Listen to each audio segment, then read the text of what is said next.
de las personas ha subido de peso. La alimentación es clave para evitar la obesidad, el colesterol alto y las consecuencias negativas que esto tiene en la salud, en el mediano y largo plazo. Mi nombre es María Pía Martínez, soy química farmacéutica y les doy la bienvenida a este que es nuestro tercer taller online del programa Colesterol de Cruz Verde. Hoy nos acompaña la doctora Daniela Alsop. Ella es nutrióloga, médico-nutrióloga de la Clínica Indisa y nos va a presentar la charla Obesidad, Dislipidemia y COVID-19. Estamos en vivo, así que una vez finalizada la charla tendremos un espacio para que ustedes puedan hacer las consultas que deseen a la especialista.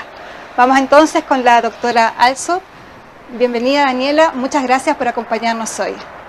Buenas tardes, María Pía, y buenas tardes a los que nos acompañan hoy día desde sus casas. Hoy día vamos a hablar sobre obesidad, dislipidemia y COVID-19. Vamos a revisar algunos temas. Primero vamos a partir con obesidad. Vamos a ver qué es lo que es la obesidad, por qué se produce la obesidad y qué consecuencias tiene. Vamos a revisar también qué es la dislipidemia, que es el colesterol alterado. Vamos a ver qué es lo que es, por qué es importante y cómo se trata. Y luego vamos a revisar la relación entre obesidad, dislipidemia y COVID-19. Entonces, para partir, ¿qué es el sobrepeso y qué es la obesidad?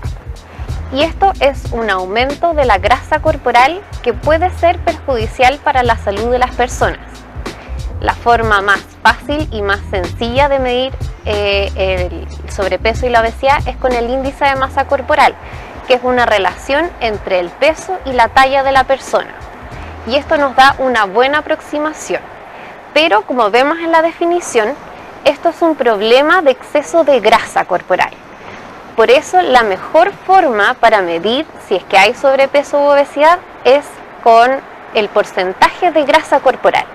Y eso se puede hacer mediante la medición de pliegues o con exámenes especiales que nos dicen cuál es el porcentaje de grasa corporal, como por ejemplo con una DEXA o con una bioimpedanciometría. Es importante porque se asocia a muchas enfermedades como diabetes, hipertensión, dislipidemia, problemas de articulaciones e incluso algunos tipos de cáncer. ¿Y qué pasa en nuestro país? ¿En qué estamos? Esta es la encuesta nacional de salud del 2017, donde vemos que solo un 25, casi 1 de cada 4 personas solamente tienen un peso normal y el resto todos tienen sobrepeso u obesidad. Es decir, de cada 4 personas, solo una tiene un peso normal. Si miramos la distribución del estado nutricional a nivel país, podemos ver que desde el 2019 hasta ahora ha aumentado de forma importante.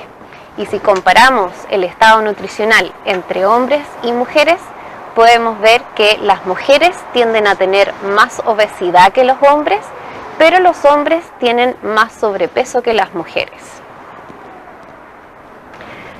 Ahora, probablemente esto ha cambiado después de la pandemia, porque como muchos se dieron cuenta, muchos saben, casi la mitad de los chilenos subieron de peso durante la cuarentena y se estima que el aumento de peso fue más o menos de 8 kilos por persona. Y eso se vio en la encuesta de consumo de alimentos y ansiedad durante la cuarentena por COVID-19 en Iberoamérica, donde se midieron los aumentos del peso en varios países latinoamericanos y en esta encuesta el 44% de los chilenos subió de peso durante la cuarentena. Entonces, probablemente hemos empeorado desde el 2017. ¿Pero por qué se produce la obesidad?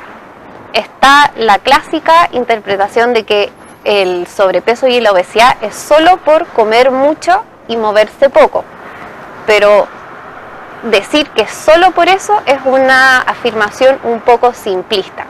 Entonces vamos a ver algunos otros factores que también se asocian con aumento de peso, como por ejemplo la genética. Está súper demostrado que la genética es uno de los principales factores que produce sobrepeso y obesidad. Y esto se ha visto principalmente en estudios bien interesantes con hermanos gemelos, hermanos idénticos que crecen en distintas familias, pero independiente del ambiente en donde crecen, siguen teniendo un peso muy parecido. Entonces, la genética es uno de los principales factores. Otros factores son algunas enfermedades, como algunas enfermedades hipotalámicas, algunos síndromes genéticos, la falta de sueño. Este es otro tema súper importante porque cuando uno duerme mal o duerme poco, cambian los niveles de las hormonas del apetito. Suben las hormonas que producen hambre y bajan las hormonas que producen saciedad. Entonces, con más hambre y menos saciedad, entonces uno sube de peso. El estrés también es una causa muy frecuente de aumento de peso. Y esto es porque el estrés hace que se secrete una hormona que se llama cortisol y esta hormona también hace que uno suba de peso. Otros factores, quizás menos importantes como los anteriores, pueden ser algunos virus, la microbiota intestinal, la menopausia, algunas toxinas ambientales, el ambiente donde nos desenvolvemos y algunos medicamentos como por ejemplo los antipsicóticos. Entonces, como podemos ver, no es tan simple como decir que el sobrepeso y la obesidad es solo por comer mucho y moverse poco. Hay muchas otras cosas que juegan. ¿Y qué consecuencias tiene el sobrepeso y la obesidad? Puede producir o se asocia con diabetes, con enfermedades cardiovasculares, con dislipidemia, con hipertensión arterial, con algunos tipos de cáncer, con la hiperuricemia, que es lo que predispone a la gota, con algunas enfermedades digestivas como el hígado graso, el síndrome de apnea e hipopnea obstructiva del sueño, que es cuando la gente ronca y hace pequeñas apneas durante la noche en que deja de respirar, y enfermedades osteoarticulares como la artrosis. Y nosotros nos vamos a enfocar en una de estas en particular, que es la dislipidemia. Entonces, ¿qué es la dislipidemia? Son alteraciones en los niveles de lípidos, es decir, de grasa en la sangre y que pueden tener efectos dañinos para la salud. ¿Y qué tipos de dislipidemia existen? Puede ser un colesterol LDL, que es conocido comúnmente como el colesterol malo, alto. Puede ser una elevación de los triglicéridos, puede ser una elevación del LDL y los triglicéridos, o puede ser un HDL, que es el colesterol conocido como el colesterol bueno, bajo, o puede ser una combinación de cualquiera de estos. ¿Y cómo se diagnostica? Con un examen que se llama perfil lipídico, que mide en la sangre todos estos niveles. ¿Y cómo estamos a nivel país? A nivel país, la prevalencia del colesterol total elevado, es decir, un LDL más un HDL, es casi un tercio. Es decir, de cada 3 personas, probablemente una tenga un problema de dislipidemia.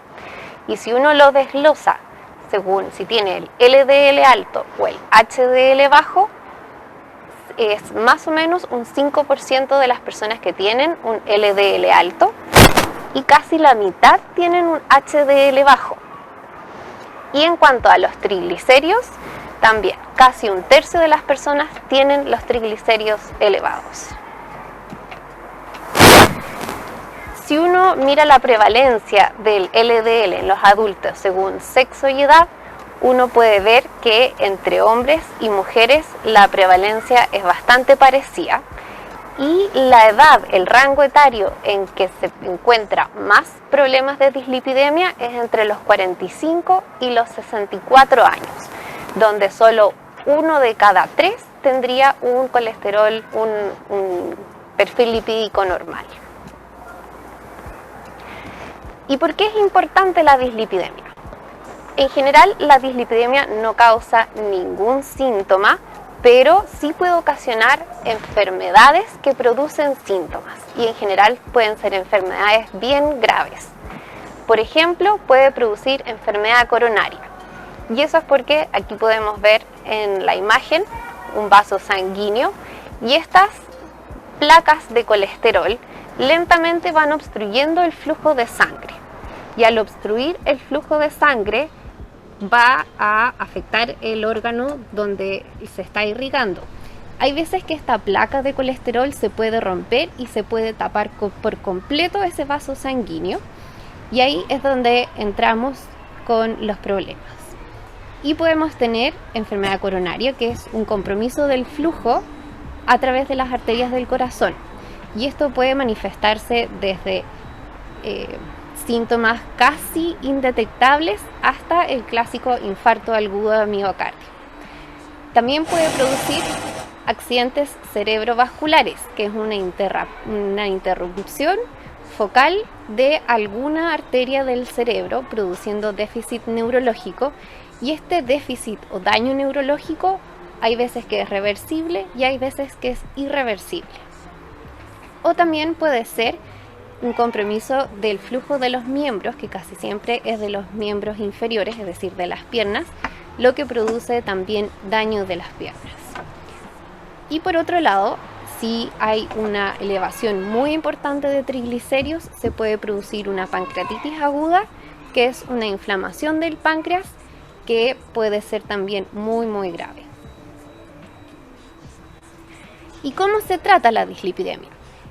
La base, lo más importante, es el cambio de estilo de vida, y eso incluye mejorar la alimentación, hacer ejercicio y dormir mejor. Pero si con estos cambios de estilo de vida no se logra mejorar los niveles de dislipidemia, o si hay factores de riesgo muy importantes o los niveles están muy altos, entonces se deben usar medicamentos. Y ahora vamos a ver brevemente la relación entre obesidad, dislipidemia y COVID-19. Todos sabemos que la pandemia del COVID-19 ha afectado todos los aspectos de nuestras vidas, desde las cosas más simples hasta las más complejas.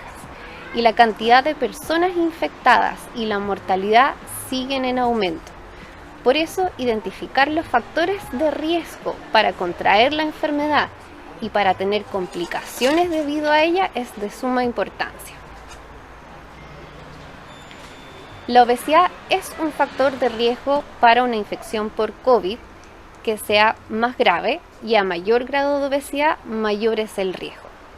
Todavía no está completamente claro por qué existe un vínculo entre COVID y obesidad, pero se cree que pueden ser factores contribuyentes, una mayor susceptibilidad a problemas respiratorios, dado que con la obesidad disminuye la capacidad ventilatoria de las personas. Puede ser una inflamación crónica de bajo grado del tejido adiposo, porque se ha visto que este exceso de tejido graso se llena de células del sistema inmune, y estas secretan sustancias que son inflamatorias. Y estas sustancias inflamatorias actúan tanto a nivel local, pero también pasan al resto del cuerpo. Y puede eso afectar el funcionamiento de los otros órganos. O trastornos inmunológicos con el consecuente mayor riesgo de infecciones, porque también se ha visto que la obesidad se asocia con defensas más bajas, lo que aumenta el riesgo de infección. Por otro lado, los estudios sugieren que también la dislipidemia podría ser un factor de riesgo para desarrollar una enfermedad grave por COVID. Ahora, no se sabe si esta asociación es solo por el hecho de tener dislipidemia o es porque la obesidad se asocia con dislipidemia y eso es lo que hace que sea un factor de riesgo. Pero de todas formas se debe monitorizar de cerca a los pacientes que tienen dislipidemia para prevenir y tratar oportunamente la infección por COVID. En resumen, la obesidad es un aumento de grasa corporal que puede ser perjudicial para la salud de las personas. No es tan simple como decir que es por comer mucho y moverse poco. Ya vimos que hay muchos otros factores que participan en la obesidad. Y es importante porque se asocia a múltiples enfermedades como diabetes, hipertensión y dislipidemia. Y tanto la obesidad como la dislipidemia serían factores de riesgo para una infección grave por COVID.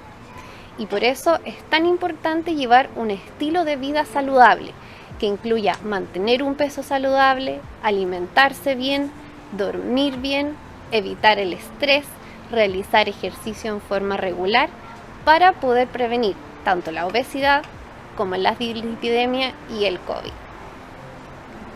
Muchas gracias, Daniela, por esta interesantísima presentación en la que hemos revisado entonces cuál es la importancia de por qué se produce el colesterol alto, la obesidad, cuál es la importancia, las consecuencias que esto tienen para la salud y también qué tan prevalente, qué tan frecuente es en Chile. Como comentaba la doctora Alsop, 1 de cada 3 personas tiene el colesterol alto y además muchas de esas personas tienen el colesterol alto y no sabe que tiene el colesterol alto. Así es que muy interesante todo lo que nos ha comentado la doctora Alsop y vamos entonces con el espacio para las preguntas que ustedes nos están enviando desde ya a través del chat que está en la parte inferior de la pantalla. Vamos a revisar las consultas. Rina nos comenta si es posible que haya un factor hereditario en el colesterol alto, ya que ella dice tengo una alimentación balanceada pero no logro controlarlo. Efectivamente, puede haber un componente genético o hereditario. En general sí se asocia con niveles de colesterol LDL muy altos, así sobre 180, 190. En esos casos, si es una persona joven, sana, que come bien y aún así tiene niveles de LDL muy altos, entonces sí puede haber un componente hereditario. Acá Alicia dice, tengo 40 años, ¿cada cuánto tiempo debiera hacerme un examen de colesterol? Si no tengo ningún síntoma y aparentemente ningún problema. Ahí depende. No es tan fácil así como decir, sí, a partir de los 20 años todos deberían hacerse un perfil lipídico, pero la mayoría de las guías sugieren que desde los 20 años, a los 20 años sí debería hacerse un perfil lipídico. Y la frecuencia después de eso con la que uno debería hacerse el examen depende de los factores de riesgo. Factores de riesgo tanto personales como tener sobrepeso, tener obesidad, tener diabetes, tener otras enfermedades crónicas y antecedentes familiares, como por ejemplo tener un familiar que haya tenido un infarto agudo del miocardio antes o muy joven o que tenga también colesterol, entonces depende ahí de cada persona.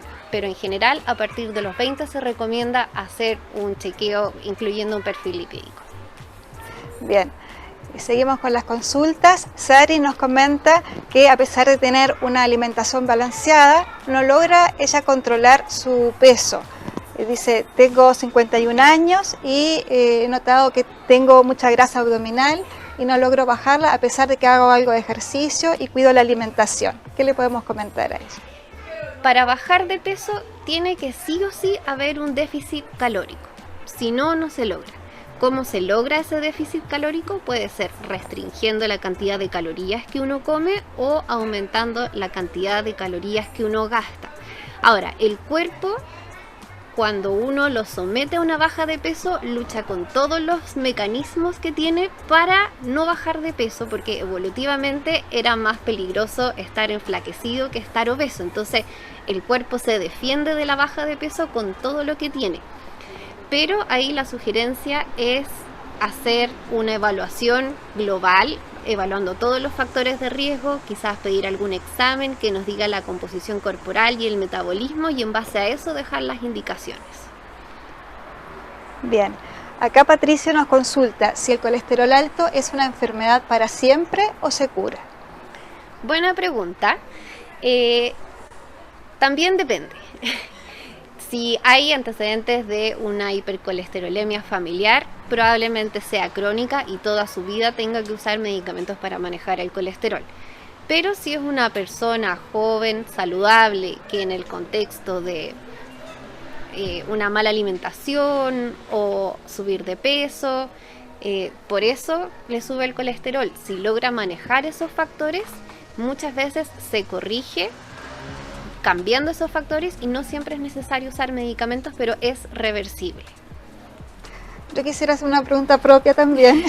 En este contexto de COVID, ¿qué podemos recomendarle a las personas que están con sobrepeso o que tienen obesidad, sabiendo que no es algo que se solucione rápidamente ni de un día para otro. ¿Qué recomendación le podemos hacer a las personas que tienen obesidad y que están expuestas naturalmente al contagio por COVID, dado que es más grave que en otros pacientes? Hay que tener presente que cuando uno empieza a hacer cambios de estilo de vida, cambio en la alimentación, ejercicio, dormir mejor, etcétera, los cambios se ven a partir de las 4 o 6 semanas, ya se empiezan a ver cambios. Entonces, a pesar de que quizás uno no lo vea en el peso tan rápidamente, ya cambiando la alimentación, uno ve los cambios tan rápido como un mes después de iniciar. Entonces, hacerlo, ponerse una fecha y empezar a hacer una alimentación más saludable. Si tiene dudas, consultar con un especialista para recibir la orientación, pero sí o sí la gente que tiene sobrepeso o que tiene dislipidemia debería sí o sí tratar de bajar de peso para disminuir los factores de riesgo. Bien. Vivi nos pregunta, ¿qué puedo hacer para subir el colesterol bueno?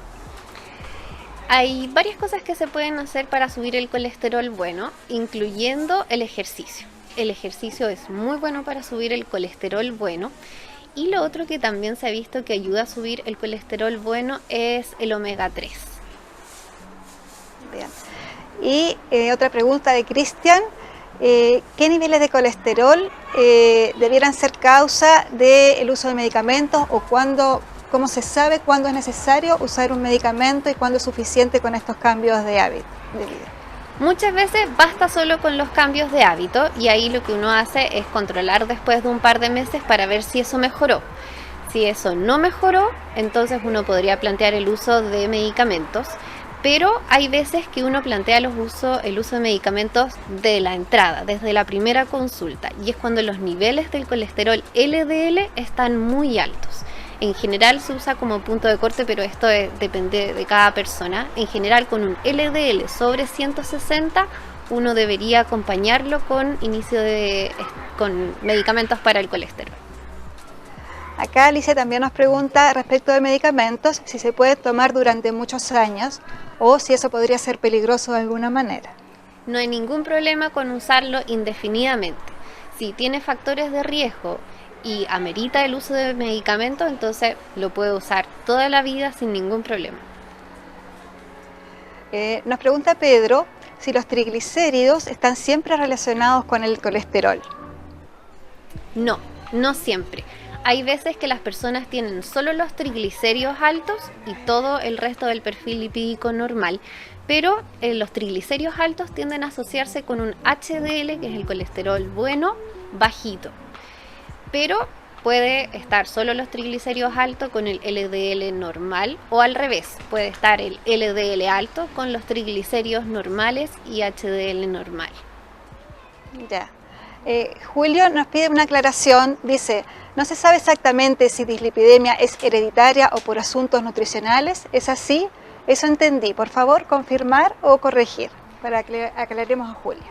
Puede ser hereditario, son pocos los casos, la mayoría de los casos son por una alimentación inadecuada. Muy bien.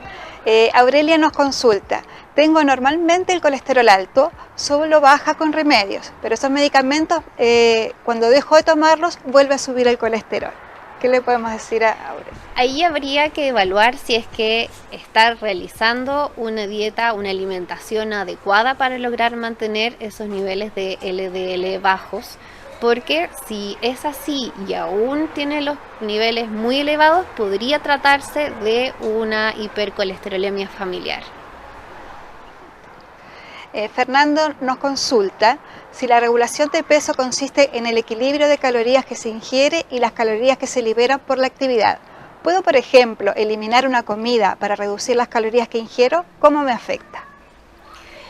Sí, el tema de bajar de peso, para bajar de peso debe haber una restricción calórica, pero yo no recomendaría llegar y eliminar una comida, sino que fuera con supervisión o evaluación de alguien, porque uno también necesita cumplir ciertos requerimientos de vitaminas y minerales, y al eliminar una comida, dependiendo de la comida que sea, puede ser que nos quedemos cortos en los requerimientos de las vitaminas.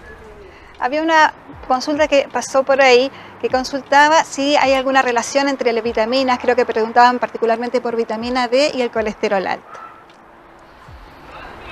Así como que hay una relación directa, no. Ahora, hay que tener presente que más de la mitad de los chilenos tienen la vitamina D baja. Y eso por múltiples motivos, pero se cree que cerca del 60% de los chilenos tienen una vitamina D baja. Pero que haya una relación ahí entre una vitamina D baja y un LDL alto, no es tan claro. Acá nos pregunta Odalí, ¿qué es la pancreatitis? ¿Se puede tratar?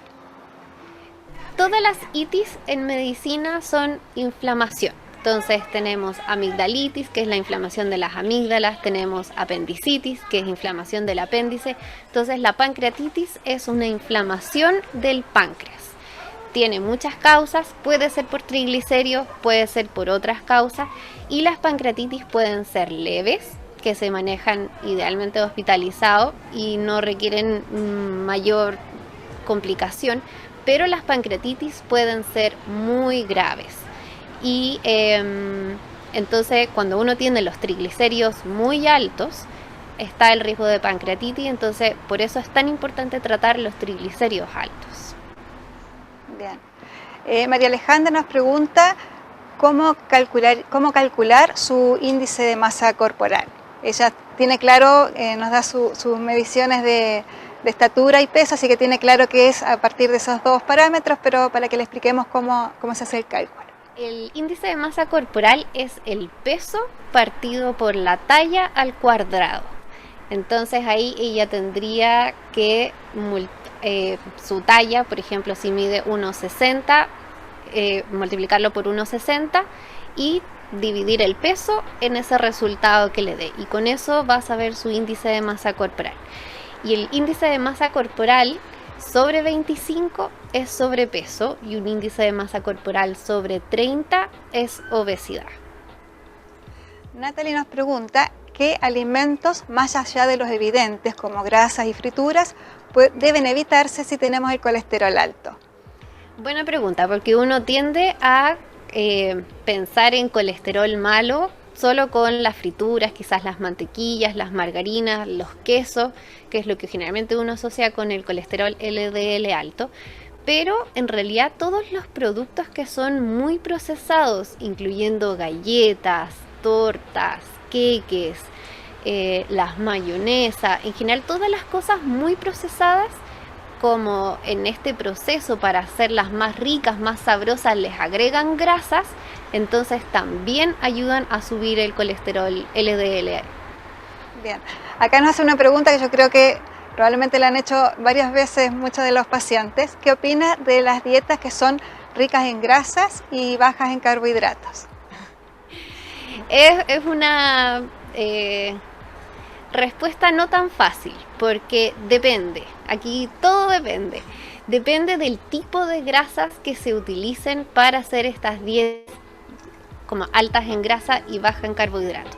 Si uno hace dietas altas en grasa, pero en base a tocino, queso, crema, cosas que no son muy saludables, entonces probablemente los beneficios que se podrían obtener se pierden un poco por el tipo de alimentos que estamos usando para obtener esas grasas.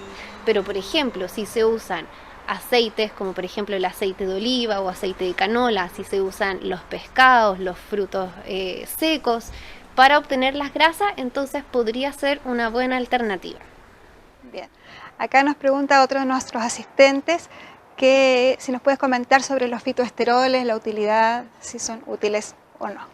Los fitoesteroles también son una buena alternativa, también tienen evidencia de que mejoran el perfil lipídico. Podrían utilizarse en forma complementaria con las otras alternativas que conversamos de cambio de estilo de vida, eventualmente medicamentos, porque sí son buenos para corregir el perfil lipídico, pero no van a ser tan potentes como por ejemplo un medicamento específico para bajar el perfil lipídico. acá Gonzalo, bueno, nos comenta ahí algunos resultados de sus exámenes, pero quizás podemos tomar la consulta de una manera un poquito más general para saber si el colesterol alto o los triglicéridos altos también podrían relacionarse con otros problemas de salud, si habitualmente se pueden asociar con otras enfermedades. Sí, efectivamente se asocian y muchas veces van de la mano. Él nombraba ahí el ácido úrico, que también se asocia con aumento de peso y van un poco de la mano. Es todo como parte de un mismo síndrome que es producido por el exceso de esta grasa corporal. Ya. Bueno, acá hay una pregunta de Emma que te la voy a hacer, aunque sea difícil de responder en pocas palabras, pero ¿cuál es la mejor dieta? Depende. Depende, sí, depende de cada persona.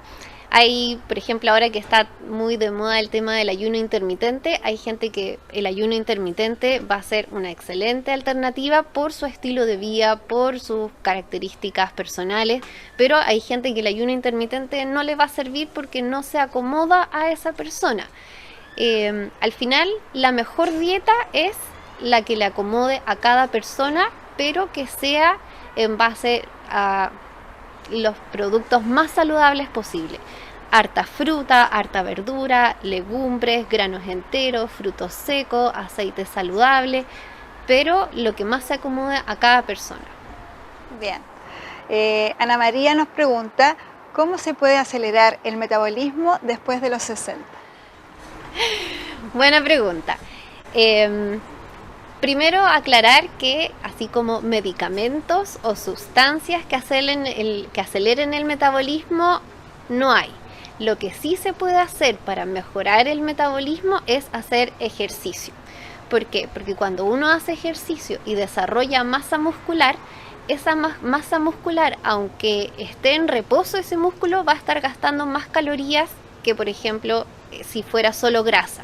Entonces, para aumentar el metabolismo después de los 60, el ejercicio. Perfecto. Acá nos preguntan si, Adela, si existe alguna forma de destapar las arterias una vez que ya están tapadas cambiando la alimentación. Probablemente con la alimentación lo que vamos a lograr es que esa arteria que está semi tapada no se siga tapando, pero es poco probable que logremos destaparla. Lo primero hay que saber si es que realmente está tapada o no, y eso se hace con exámenes específicos que pueden ser exámenes indirectos, como por ejemplo un electrocardiograma o un test de esfuerzo, que nos podrían orientar a que quizás haya una arteria tapada, u otros exámenes que son específicos para ver si es que están efectivamente tapadas las arterias o no, que sería con una coronariografía, que es un examen que va y que mira las arterias si es que están tapadas o no. Ahora, si es que están tapadas y le están haciendo una coronariografía, entonces probablemente se la van a destapar en ese momento. Pero la alimentación lo que va a lograr es que esa arteria semitapada no se siga tapando para prevenir que esto vuelva a suceder. Bien. Acá Sonia nos pide aclarar si tomando medicamentos para el colesterol alto y me contagio de COVID, ¿eso es grave? Parece que ahí dice que se conectó un poquito más tarde, entonces no alcanzó a comprender bien la explicación, para que se la podamos aclarar bien. Sí, ahí vuelvo a aclarar entonces que tener dislipidemia es un factor de riesgo para COVID, y hay varios estudios que lo muestran, pero no queda claro si es que ese riesgo es solo por tener dislipidemia o es porque además esa persona tiene un estado nutricional con sobrepeso o obesidad. Entonces ahí faltan estudios para ver si es que es solo por el peso o si es por la dislipidemia. Y tratar el colesterol, estar en tratamiento con medicamentos para manejar ese colesterol. Al parecer hay algunos estudios que dicen que sí, otros dicen que no, que podría ayudar a prevenir infecciones graves. Entonces es importante que siga usando sus medicamentos para el colesterol. Bien. Bueno, Alicia nos dice que muchas gracias por la respuesta, por la claridad, que muy buena iniciativa. Así que gracias, Alicia, por tu comentario también, que es muy útil, nos dice. Patricio nos pregunta si podrían enviar una dieta para el colesterol alto. Lo que pasa es que ahí depende de cada persona, si no sería fácil, uno descargaría una pauta de alimentación de internet y todos estaríamos bien, pero no es tan fácil como que una dieta estándar sea la misma para todos, sino que debería ser evaluado para ver qué es lo mejor para él. De todas maneras, yo les quiero comentar y recordar a los asistentes que también a través del programa Colesterol todos los meses recibirán un newsletter con información, entrevistas a la misma doctora Alsop, a otros profesionales también, y acá vamos a ir complementando la información que entregamos en estos webinars a través de estos newsletters, así que ahí también estamos hablando de alimentación, de ejercicio físico, de cómo usar correctamente los medicamentos. Pregunta acá Gonzalo, ¿la elevación de transaminasas revela dislipidemia o hígado graso? Una preguntita más específica, pero quizá también la tienen otras personas. Así que. Sí, como decíamos, la dislipidemia también se asocia con otras enfermedades, como por ejemplo el hígado graso. Y una elevación de transaminasas en alguien que tiene hígado graso probablemente es consecuencia del hígado graso y no por la dislipidemia en sí, sino que si tiene hígado graso y tiene las transaminasas altas, es por el hígado graso probablemente. Tenemos tiempo para algunas preguntas más. ¿Sí? Pregunta Lidia, ¿por qué mi cuerpo produce colesterol? El colesterol es esencial para que nuestras células funcionen bien, porque el colesterol es lo que permite. Si uno mirara una célula con un microscopio, en la capita que cubre una célula está el colesterol inserto en esta capita y es lo que le permite la fluidez a la célula. Por eso es súper importante el colesterol. No podemos vivir sin colesterol. Por eso el cuerpo produce colesterol. El problema no es el colesterol, el problema es el colesterol en exceso. Ese es el problema. Muy bien. Acá nos preguntaban también cuál es la diferencia entre sobrepeso y obesidad, si son los dos graves o... El sobrepeso, como comentábamos, es con un índice de masa corporal sobre 25, entre 25 y 30. Con un índice de masa corporal sobre 30 ya es obesidad y un índice de masa corporal sobre 40 ya es obesidad mórbida. A mayor exceso de peso y a mayor exceso de grasa, mayor es el riesgo de desarrollar estas enfermedades que comentábamos como la dislipidemia, la hipertensión, la diabetes, etc. Bien. Bueno, acá Patricia nos dice fue muy interesante, felicitaciones, gracias por la información. Siguen habiendo algunas consultas sobre el uso de medicamentos por tiempo prolongado, así que quizás podríamos reiterar la explicación para aclararles a todos, parece ser una duda bastante frecuente. Lo que conversamos es que si hay factores de riesgo para una enfermedad coronaria y se necesita usar medicamentos para bajar el colesterol, entonces no hay ningún problema con usarlos indefinidamente. Y ahí vi también otra pregunta que preguntaban sobre el horario en que es mejor tomar la atorvastatina, que es un medicamento para el colesterol. Y en general se sugiere que el mejor horario es en la noche. Ahora, si a la persona no puede tomárselo en la noche porque trabaja por turno o se le olvida o se acuesta temprano, por cualquier motivo no se lo puede tomar en la noche, no hay ningún problema con que se lo tome durante el día. Mientras se lo tome, estamos bien. Ya. También nos preguntan, una persona que tiene el colesterol bueno bajo, estábamos hablando del ejercicio, ¿hay alguna otra recomendación que le podamos entregar o hay alguna otra estrategia para mejorar el colesterol bueno, para aumentarlo? Lo que conversábamos, el ejercicio y omega 3. El omega 3 también ayuda a subir el colesterol bueno. Antes mencionamos los fitoesteroles y Javiera nos pregunta, ¿qué son los fitoesteroles? Ya, los fitoesteroles son un tipo de sustancia derivada de las plantas, fito, de ahí viene el nombre, que también se ha visto que ayudan a manejar los niveles de colesterol, pero de una forma un poco menos quizás agresiva que los medicamentos tradicionales. Entonces son una alternativa, un complemento a las estrategias tradicionales. Nos preguntan también si es verdad que el colesterol cuanto más bajo mejor, o hay algún equilibrio que se deba lograr, digamos. En general, todo depende. Depende de la persona. Si es una persona sana, con un peso normal, si tiene un LDL bajo 100, nos quedamos tranquilos. Incluso podríamos ser un poquito más laxos, hasta 130 podría ser aceptable. Pero si es una persona que tiene factores de riesgo como diabetes o tiene una enfermedad cardiovascular, entonces uno es un poquito más estricto y en general sugiere que el LDL esté bajo 70. Ya. También nos preguntan qué tipo de ejercicio es más recomendable para controlar el colesterol. Cualquier ejercicio que se haga va a ser bueno. Puede ser ejercicio aeróbico, puede ser ejercicio de fuerza, pero en general el que tiene más estudio es el ejercicio aeróbico. Y acá también voy a aprovechar para recordar a las participantes que dentro de este programa Colesterol de Cruz Verde estamos realizando talleres deportivos, así que los invitamos a participar. Van a recibir a través del correo electrónico la invitación. Inscríbase en el programa para tener los correos de invitación a todas estas actividades.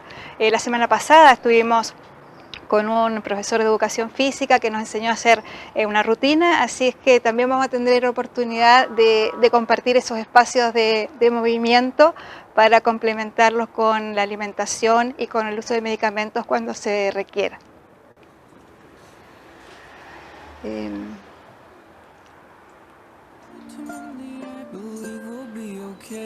Acá había una pregunta que era qué relación hay entre el colesterol alto y la resistencia a la insulina o la diabetes.